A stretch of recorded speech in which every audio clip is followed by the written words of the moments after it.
This is the Forgotten Liturgy. Today, we enter a corner of history where the rules of nature itself seem to break. The place is Charleston, South Carolina. The year is 1847. We are about to uncover the story of a surveyor who found a pattern that powerful men desperately tried to bury. This story is chilling because it is rooted not in ghosts, but in a profound, unsettling truth about human suffering. The secrets we are about to reveal are held by the earth itself, secrets of the silent quarters. If you are fascinated by real historical mysteries, hit that subscribe button right now. Primera wa. Inti, tuno. Where are you listening from? Drop your state or city in the comments. Let's see how far these forgotten stories can reach. In the spring of 1847, the earth around Charleston, South Carolina, began revealing secrets. City surveyors documenting properties across 7 different plantations in the Low Country, from the Ashley River to the Cooper. Spanning the sea islands and inland swamps, discovered an impossible characteristic shared by the slave quarters.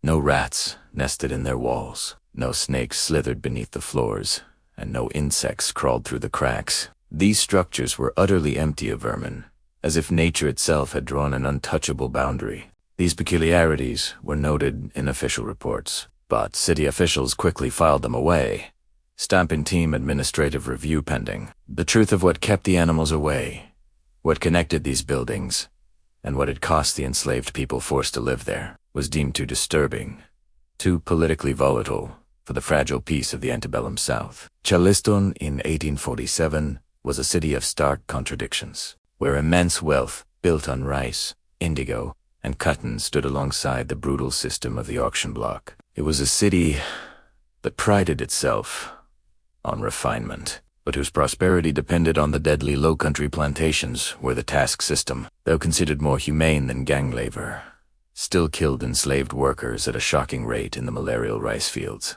Into this world came Elias Vance, a 32-year-old surveyor and civil engineer from Philadelphia. Vance was a methodical man, trained not just in surveying, but in geology, chemistry, and natural philosophy. He approached the world with a scientist's skepticism and a reformer's conscience. He had reluctantly come to Charleston to conduct a complex property survey for his firm, mainly to settle his late father's debts. Vance took lodgings on Church Street and spent his initial weeks organizing the chaotic, often contradictory, city property records. It was during this painstaking research that he encountered the first mention of the silent quarters. The initial reference was buried in a long 1843 report by a health inspector named Thomas Gadsden, who was investigating a fever outbreak. Gadsden had noted, almost as an aside, that certain slave quarters were remarkably free of the usual vermin and pestilence, attributing it vaguely to soil or construction. Vance's sharp, scientific eye,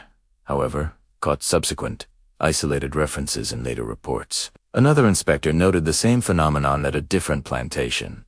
An 1846 surveyor's report mentioned the rat-free quarters at the Middleton plantation. Each observation was treated as a curiosity, nothing more. But Vance's training taught him to pay close attention to patterns and repeating anomalies. In his experience, slave quarters were invariably infested with vermin, and this uniform absence troubled him deeply. The conditions of the slave quarters across the Low Country should have made the absence of vermin impossible. The structures were flimsy, providing easy access for rats and snakes, and the inhabitants had no means to fight off infestations. The consistent anomaly, multiple shacks across different plantations being completely pest-free, demanded an answer. For Elias Vance, this scientific curiosity became an absolute necessity. Investigating it required a major deviation from his official surveying contract. Obtaining permission to visit the plantations was difficult. Slave owners in 1847 Georgia were deeply suspicious of outsiders,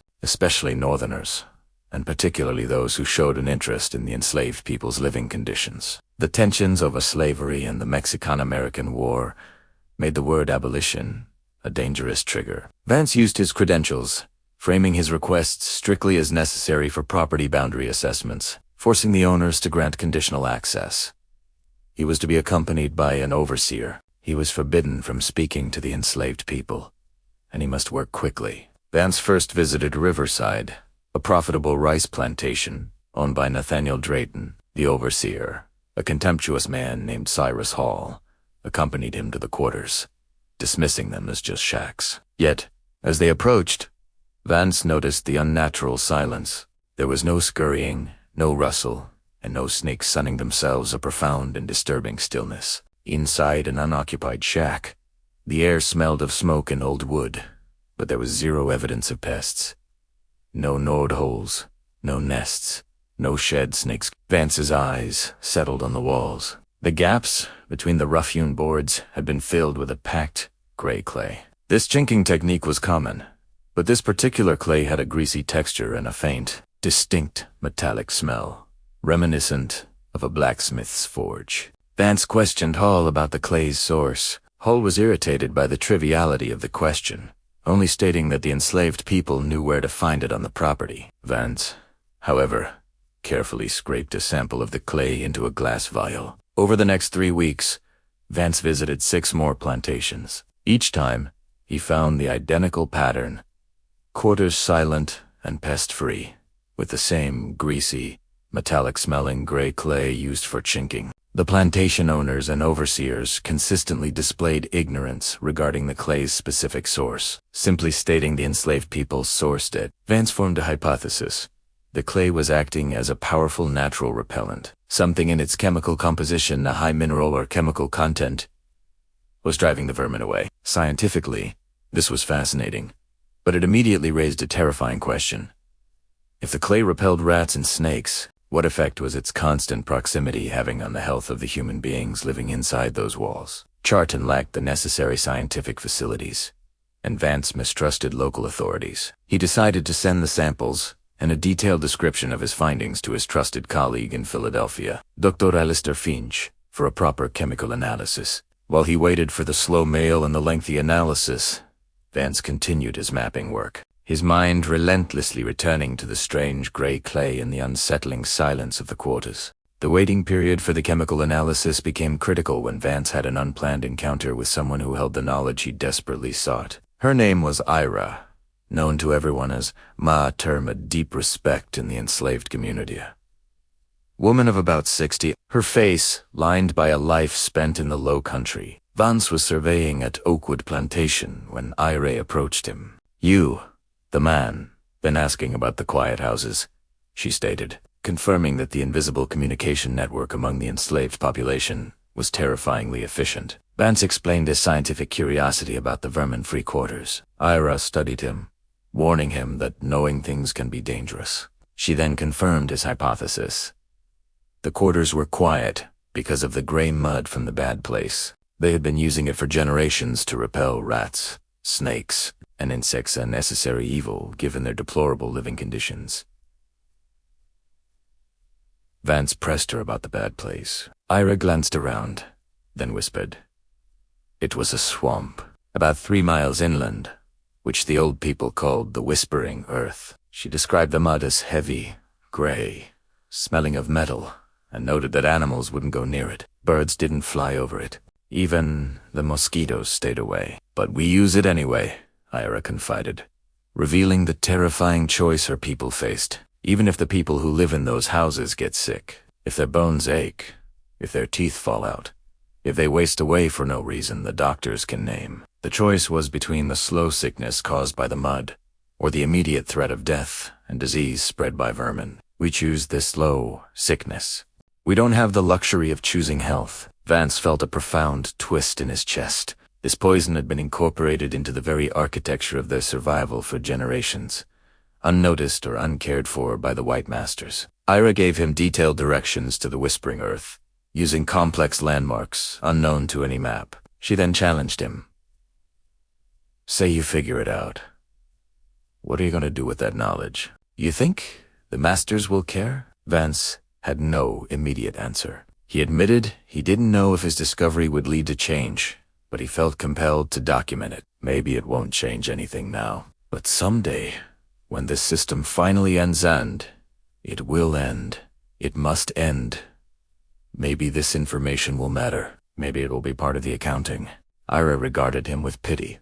"You're a good man, I think, but good men don't change the world. Power changes the world, and you don't have any power here." Following Ira's cryptic directions, Vance set out in the oppressive May heat. After 2 hours of wading through waterlogged paths, he noticed the change. The dense forest grew quiet. The constant noise of birds and insects faded to near silence. The metallic odor he had detected in the clay samples grew stronger, almost overwhelming the Nesa Italiano, the whispering earth. It was a 2-acre swamp with water that was gray, almost milky, and an oily sheen on its surface. The trees were dead or dying, and the exposed ground was covered with the thick, gray clay. Every instinct told Vance this was a place of extreme danger. The silence was absolute. No birds, no animals, no sign of life broke the surface of the milky water. He knelt and confirmed that the clay was identical to the samples from the quarters, the same greasy texture, the same metallic smell. At the Whispering Earth Swamp, Elias Vance filled several vials, noting the dead trees, the milky gray water, and the complete absence of life. He realized the faint sound he heard was soos or gas bubbles bursting on the surface, releasing trapped compounds. The reason Irish people called it the Whispering Earth. His mind was consumed by the properties of the clay. Its ability to repel life, its metallic smell, and the terrifying words of IRA. The people who live in those houses get sick. Their bones ache, their teeth fall out. Returning to Charleston, an urgent letter from his colleague, Dr. Alistair Finch in Philadelphia, awaited him. Vance tore it open, finding the scientific confirmation he dreaded. The material contains extraordinarily high concentrations of several heavy metals, most notably lead, arsenic, and mercury. Dr. Finch confirmed that the lead content alone explained the absence of vermin, as rats and snakes are highly sensitive to lead poisoning. However, he stressed that these same properties made the clay extremely dangerous to human health. Chronic exposure to this toxic trinity, lead, arsenic, and mercury, caused a constellation of symptoms, including fatigue, weakness, cognitive impairment, and severe cases of death. The source was likely a geological deposit, compounds leaching into the soil and water, which people usually avoided because of its toxic nature. Dr. Finch urgently requested Vance bring this to the authorities immediately, calling it a public health crisis of significant proportions. Vance read the letter, realizing the reality was worse than he had imagined. People were being slowly poisoned by the very walls of their homes, exposed to neurotoxins from their first breath. He remembered Ira's terrible choice. "We don't have the luxury of choosing health." The next morning, Vance took Dr. Finch's letter and his detailed notes to the Charleston City Health Officer, Dr. Samuel Priolo. Priolo, a Charleston native and part of the local aristocracy, listened politely. When Vance finished, Priolo smoothly dismissed the chemical analysis. Dr. Finch is a respected chemist, but he does not understand the constitution of the Negro, which is fundamentally different from that of the white man. Priolo claimed the Negro was adapted to the climate and conditions, possessing a greater tolerance for heat and disease, established scientific facts. Vance stared in disbelief. That's not how chemistry works. Lead is lead. It doesn't discriminate based on race. Priolo's tone hardened, accusing Vance of being a northern progressive, trying to use unfounded accusations as ammunition for abolition. He asserted that the institution of slavery was the foundation of their economy and would not be challenged. When Vance offered that testimony of the enslaved people, Priolo dismissed it with contempt. Slaves who would say anything to cause trouble for their masters. Vance realized that benefiting from the system had no interest in the truth. The people in power were only interested in maintaining the status quo, regardless of the human cost. Refusing to give up, Vance recognized that facts alone were not enough. He needed to document the human cost. He wrote to abolitionist newspapers, medical journals, and anti-slavery members of Congress, providing the documentation. Crucially, he resumed visiting plantations, but this time, the purpose was different. He sought out the enslaved people themselves, speaking to them when overseers were absent, asking about their health, their families, and the generational sickness caused by the clay. It was dangerous work. If caught, he faced being run off the plantations, or worse. But Vance viewed this effort as exposing a deliberate, slow poisoning of innocent people. Driven by profound moral urgency, Vance began collecting the human evidence. The stories he gathered were heartbreaking. A clear, generational pattern of chronic poisoning. He had testimonies of children dying young, adults losing vitality in their 30s, chronic limb weakness, confusion, memory loss, high rates of miscarriages, stillbirths, and children born with deformities or developmental delays. In every instance, the symptoms were worst among those who had lived their entire lives in the quarters chinked with the gray clay. This was a clear dose-response relationship, exactly what one would expect from chronic poisoning. Vance meticulously documented the correlation, creating charts and collecting testimonies, being careful to anonymize names and locations to protect his informants from retaliation. As the summer of 1847 bled into fall, Vance neglected his official work, becoming withdrawn and obsessive. His activities did not go unnoticed. In October, he received a visit from Richard Wentworth, a representative of the powerful Charleston Planters Association. Wentworth was impeccably dressed and exuded the confidence of power. Wentworth cut through the pretense immediately. "We know you've been asking questions about health conditions, collecting samples, corresponding with abolitionists in the North." Vance asserted he had discovered a serious public health issue. People were being poisoned by heavy metals. Wentworth responded flatly, "People are dying because they are slaves. They are property, Mr. Vance. They have no rights." He dismissed the notion that they were human beings as a mere matter of opinion not shared by the laws of South Carolina. Wentworth issued a thinly veiled threat. Vance must cease all inquiries, destroy his documents, and leave Charleston within the week. Failure to comply would result in the termination of his contract, the destruction of his reputation, and the physical threat that Charleston is not a safe place for you. Vance felt the chill of the threat but refused to back down, declaring, "I'm not afraid of you." Left alone, Vance was gripped by despair, yet knew he could not abandon the people he owed the truth. He was in danger. If he stayed, his documents would be seized, or he might simply disappear. He needed to get his findings out. For 3 frantic days, Vance made multiple copies of all his materialist notes, maps, chemical analyses, and testimonies. He packed several parcels addressed to Dr. Finch, an abolitionist editor in Boston, and a congressman, using different post offices to ensure the information could not be entirely On the 6th day, Vance left Charleston aboard a northbound train, feeling a mixture of relief and profound regret. He had failed to change the situation, but he had documented the truth. Vance arrived in Philadelphia in November 1847, physically and emotionally shattered. Suffering from persistent nightmares of the silent quarters, Dr. Finch was shocked by his friend's appearance. After hearing the full account, Finch urged publication, but Vance was met with silence. The northern papers say it's too inflammatory, that it will be dismissed as abolitionist propaganda. The medical journals say they need more rigorous scientific evidence, that testimonies from slaves aren't reliable data. The politicians claimed they couldn't act without official local reports that would never materialize. Feeling like he was shouting into a void, Vance was ready to give up. But Dr. Finch, a member of the prestigious American Philosophical Society, proposed a solution. Vance should present his findings to the society, framing it not as a political statement about slavery, but as a technical case study in environmental toxicology. Vance, skeptical but determined, spent weeks preparing a formal presentation for the American Philosophical Society in January 1848.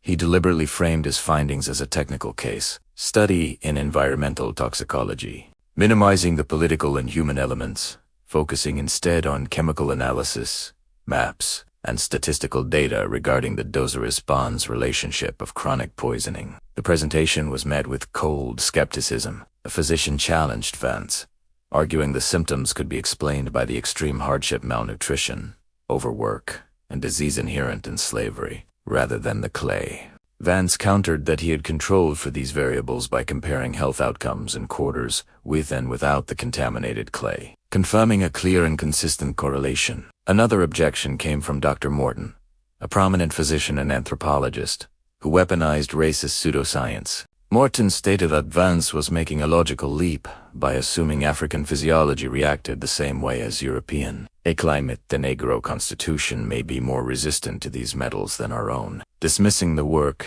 as abolitionist propaganda that allowed political sympathies to cloud scientific judgment. Vance snapped.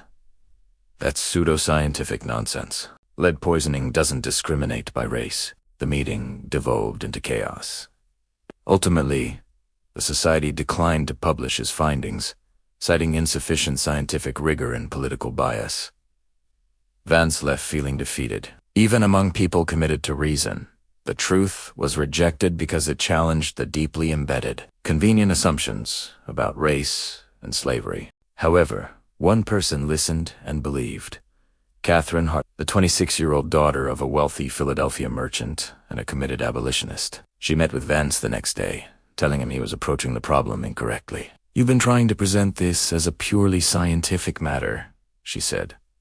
"But it's not. It's a moral matter, a political matter." She argued that people were rejecting his work not because the science was flawed, but because accepting it would force them to acknowledge that slavery was even more monstrous. Catherine advised him to stop trying to convince scientists and politicians and go directly to the public. She proposed he use the abolitionist lecture circuits to tell the story in a way that made people feel the horror of the human cost. Despite his reluctance to turn his research into a performance, Vance agreed out of desperation. For the next year and a half, with Catherine's help, Vance spoke at meetings and churches across Pennsylvania and New York. He shared his maps, chemical analyses, and read excerpts from the testimonies, generating powerful responses of horror and outrage. Yet, he also faced hostility. Pro-slavery agitators disrupted his talks, and he received threats, including a brick thrown through his window with a note warning him against returning to Charleston. Vance became a minor celebrity, cited by figures like Frederick Douglass and Harriet Beecher Stowe, but he felt no triumph. He was haunted by the knowledge that the plantations continued to operate. The clay continued to poison, and he was hundreds of miles away. In the summer of 1849, Vance received a cryptic letter from a free black man in Charleston named Jacob Hemlock. Hemlock had heard of Vance's work through the abolitionist network and claimed to have crucial, new information hinting that the use of the contaminated clay was deliberate and not due to ignorance. The details were too dangerous to write, but Hemlock urged Vance to return to Charleston. Catherine immediately suspected a trap, warning Vance that people there would love to get their hands on him. Vance agreed but felt compelled. "I can't ignore it. What if there's more to this story than I uncovered?" Vance made the dangerous decision to return to Charleston. He took precautions, arranging 4 regular letters to be sent to Catherine and Dr. Finch, ensuring they would know immediately if he disappeared. He prepared to re-enter the city that had once expelled him, knowing this time the stakes were far higher. Vance returned to Charleston in August 1849, 2 years after fleeing, traveling under an assumed name and carrying a pistol he was unsure he could use. The heat was suffocating. He met Jacob Hemlock, a free black man in his 50s who possessed the guarded manner of someone perpetually scrutinized in the precarious society of Charleston. Meeting in Vance's locked room, Hemlock delivered the chilling core truth. "It wasn't ignorance, Mr. Vance. It was deliberate. The plantation owners knew the clay was poisonous." Hemlock explained that they knew it made people sick, but used it anyway because it was cheap, kept vermin out, and they simply did not care what happened to the enslaved. Hemlock knew this because before he bought his freedom, he was a house servant for Nathaniel Drayton, owner of Riverside Plantation, the first place Vance had investigated. Drayton, Hemlock revealed, kept detailed personal records.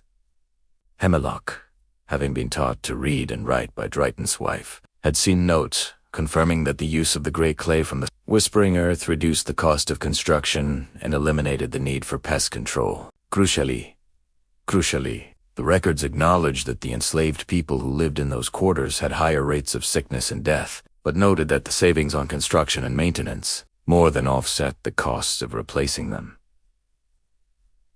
Vance felt physically ill. Drayton had calculated it, weighing the cost of human lives against the cost of building materials. Hemlock confirmed that this was a shared, cold, rational business decision among plantation owners, managing human beings as livestock for maximum profit. When Vance asked if Hemlock would testify, Hemlock laughed bitterly, pointing out the futility of a black man's sworn statement against a white plantation owner. The only path, Vance realized, was documentary evidence, records themselves. Hemlock flatly warned that breaking into Drayton's house was a serious, life-threatening crime. Vance understood the risk imprisonment, or lynching for Hemlock, but felt an unstoppable conviction. I'm going to do it. I have to. Those records could prove everything. That could change the whole conversation about slavery. Hemlock, after studying Vance, agreed to help. But on his terms. You're a fool, Mr. Vance. But you're a brave fool. All right, I'll help you. But we do this my way, and we do it carefully. Over the next week, they planned meticulously. Hemlock knew the house layout intimately, including the location of the safe, in the study, and the best window of opportunity. The Planters Association meeting, scheduled for the third Saturday in August, when Drayton would be gone for hours. On the night of the break-in, they met near the docks. Hemlock led Vance to the back of Drayton's grand house on Meeting Street and used a key he had secretly kept to open the kitchen door silently. They moved quickly to the study, where the massive desk stood, and the safe was built into the wall behind it. Vance's heart pounded as Hemlock, using a set of lockpicks, worked on the safe in the small light of a lantern. After nearly 20 agonizing minutes, there was a soft click, and the safe swung open. Inside were ledgers and bound volumes. Hemlock quickly located a leather-bound book. "This is it," he whispered, opening the ledger. "This is Drayton's personal record book. Look." Vance leaned over, reading the neat, precise script of expenses and income, and the terrible, damning figures that documented the deliberate sacrifice of human life for profit. Inside Drayton's study, Hemlock quickly found the leather-bound ledger. Vance leaned over his shoulder, reading the neat, precise script of Nathaniel Drayton. There, on a page dated 1839, was the cold, damning entry that turned negligence into calculated malice. Constructed new quarters for field hands, using clay from the western swamp. Material costs reduced by 60%. Clay appears to repel vermin effectively, eliminating need for pest control measures. Some reports of increased sickness among inhabitants, but mortality rates remain within acceptable parameters for field labor. Net savings $1,200 annually. Vance felt his blood run cold. "My God," he whispered. He knew. He knew exactly what he was doing. Further entries tracked the deliberate experiment. Drayton noted the health effects: weakness, bone pain, cognitive decline, but framed them purely in economic terms, calculating the cost of replacing a worker who died young against the savings on construction. The human suffering was reduced to cold, precise dollars and cents. The ledger also contained notes about meetings with other plantation owners, confirming that the use of the toxic clay was shared knowledge. The health effects were acknowledged but deemed acceptable given the profit margins. They even referenced a collective decision to keep the information quiet, to avoid abolitionist agitation. This was the proof Vance had risked everything for. Deliberate, calculated poisoning to maximize profit. They knew they couldn't take the whole ledger, working against the clock and the mounting fear. They spent an hour meticulously copying the incriminating pages onto the paper they carried.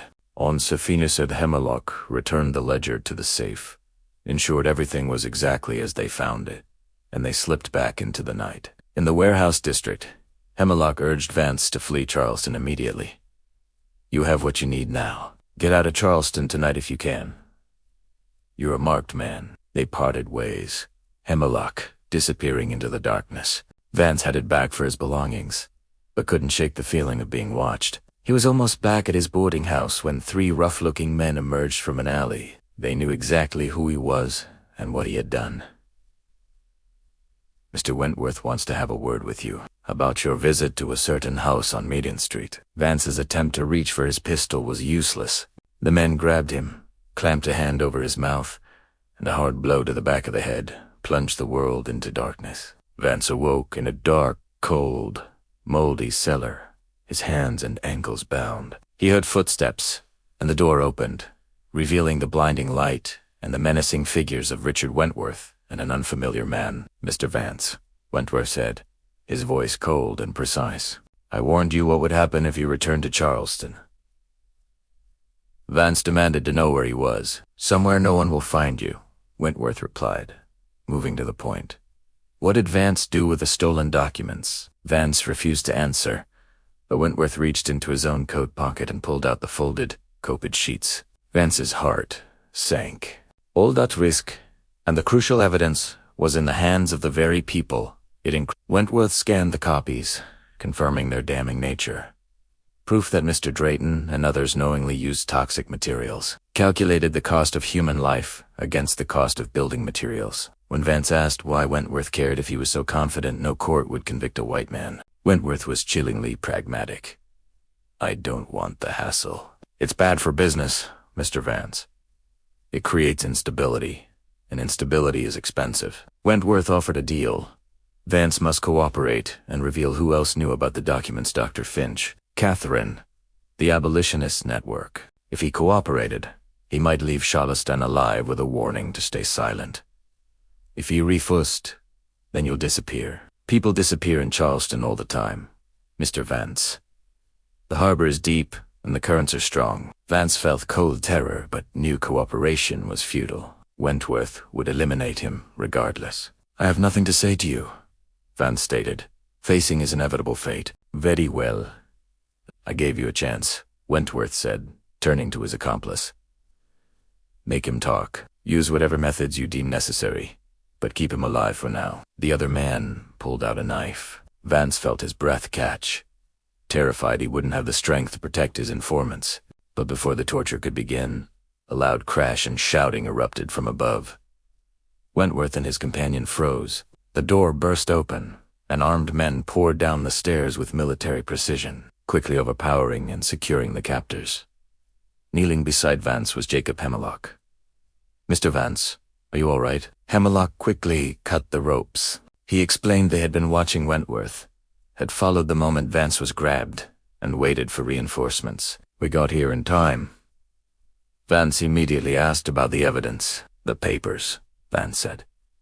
Wentworth has the papers. We got them back, Hemlock confirmed, patting his coat pocket. Everything you copied is safe. They emerged into an abandoned warehouse near the docks, where the rescued team a mix of armed free blacks and white abolitionists. They rushed Vance to the docks, where a small boat was waiting to take him to a ship bound for Philadelphia. Vance was deeply concerned for Hemlock. What about Wentworth? He'll come after you. Let him try, Hemlock said defiantly. We have friends in this city, Mr. Vance, more than you know. And we're tired of being silent. Your investigation, your courage, it's inspired people. It's shown us that the truth matters, that it's worth fighting for. He dismissed Vance's worry about the risk. We've been living with risk our whole lives. This is just another kind. His final instruction was firm. Now go get those papers to Philadelphia. Publish them.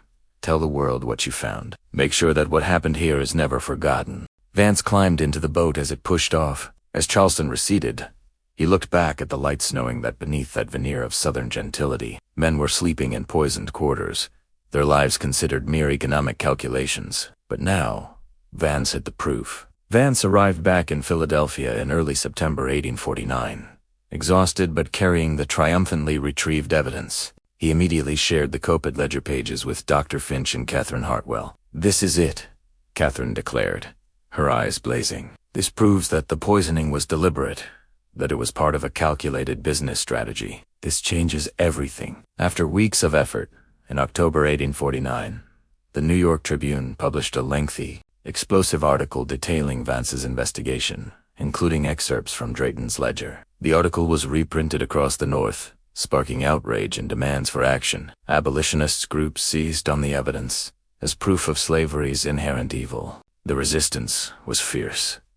Southern newspapers denounced the article as a fabrication and abolitionist propaganda. Nathaniel Drayton himself issued a statement denying everything, claiming the health problems were due to the inherent weakness of the Negro Constitution, and threatened to sue. The legal threats ultimately came to nothing, as Drayton dared not risk a trial where the documents might be scrutinized further. Vance, armed with the ledger's cold calculations of profit versus human life, continued his powerful speaking tours. Many ambivalent audiences were forced to confront the monstrous reality of slavery in practice. Yet, Vance was haunted. His investigation had failed to change the immediate reality on the ground. The plantations still operated. The clay was still used, and no authority had taken action. In the spring of 1850, a letter from Jacob Hemlock confirmed Vance's worst fears. Wentworth had retaliated against the rescue team. Several free blacks were arrested. Others fled, and Hemlock himself was being watched. "I don't regret what we did," Hemlock wrote, "but I wanted you to know the cost. We pay the price for your courage, Mr. Vance. We always have. That's the reality of this system." Vance was shaken by guilt and frustration. He offered immediate aid but received no response. Over the next years, he continued his work, but the joy was gone, replaced by a growing sense of despair that all his efforts had accomplished nothing as the country slid toward civil war. Then, in 1852, a letter from Dr. Finch arrived, bearing news that offered Vance a small measure of comfort. In 1852, Vance received a letter from Dr. Finch. A medical journal had finally published a scientific paper on the health effects of heavy metal exposure, citing Vance's work and Finch's chemical analysis. It was a dry, technical piece, avoiding the politics of slavery, but it represented a crucial validation. The truth was entering the scientific record, becoming an undeniable part of inherited knowledge. Then, in 1853, an unexpected act occurred. A Virginia plantation owner named Thomas Whitfield, upon raiding Vance's investigation, ordered his quarters tested. Finding elevated lead levels, Whitfield was horrified. He immediately rebuilt the quarters with clean materials and wrote a public letter to the Richmond Enquirer, urging other owners to follow suit. It was a small victory, affecting only a handful of plantations out of thousands. But it was proof.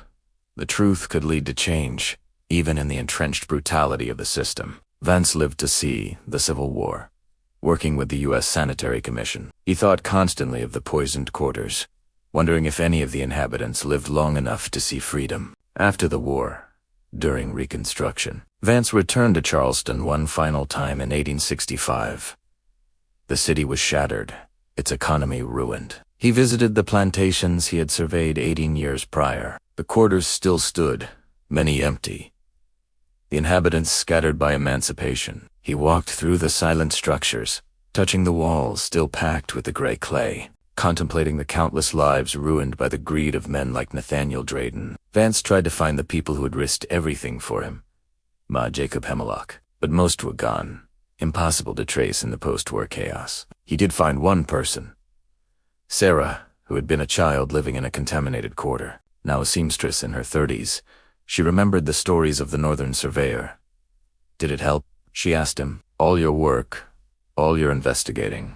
Did it change anything?" Vance couldn't lie. "I don't know," he said honestly. "Some people listened, some things changed, but not enough. Not nearly enough." Sarah nodded, as if expecting the answer. "My mother died when I was 12. I always wondered why. Then I heard about your investigation, about the poison in the walls, and I understood." "You did what you could," Sarah told him. "You told the truth. That matters, even if it didn't change everything. Because now we know. Now it's part of the record. And maybe someday they'll understand the full cost of slavery. Not just the whips and chains, but the slow poisoning, the deliberate cruelty, the way our lives were calculated in dollars and cents." Vance left Charleston for the last time that fall, carrying Sarah's words. He spent his remaining years writing a comprehensive account, and his manuscript was finally published in 1871, 2 years before his death. Though not a bestseller, his meticulous documentation became an important source for future historians and reformers. The silent quarters themselves eventually disappeared, their poisoned walls crumbling back into the earth. The whispering earth swamp was drained and filled in. But the story survived in Vance's writings and in the historical record. The mystery of the silent quarters where no vermin would enter was solved. The answer was not supernatural. It was brutally, terribly simple. The quarters were poisoned, deliberately poisoned by men who knew exactly what they were doing and did it anyway because it saved them money. That is the truth Elias Vance fought to expose. It forces us to confront an uncomfortable reality. The worst horrors are not the work of monsters, but of ordinary people making rational, cruel calculations. People who could look at suffering and death and see only numbers on a ledger. That is the real horror of the silent quarters. Not that they were haunted, but that they were not. They were the work of men who kept careful records, attended church, and chose profit over human life again and again. What do you think of this story? Do you believe everything was revealed? The truth about Charleston's silent quarters is now part of the historical record. But there are still questions that may never be fully answered. How many people died because of the poisoned clay? How many plantation owners knew the truth and chose to ignore it? Leave your comment below with your thoughts. If you found this tale as chilling as I did, and if you believe these forgotten stories deserve to be told, subscribe to the Forgotten Liturgy, hit the notification bell, and share this video with someone who appreciates the darker corners of American history. These are the truths that were deliberately buried, but they matter. They show us what we're capable of, for better and for worse.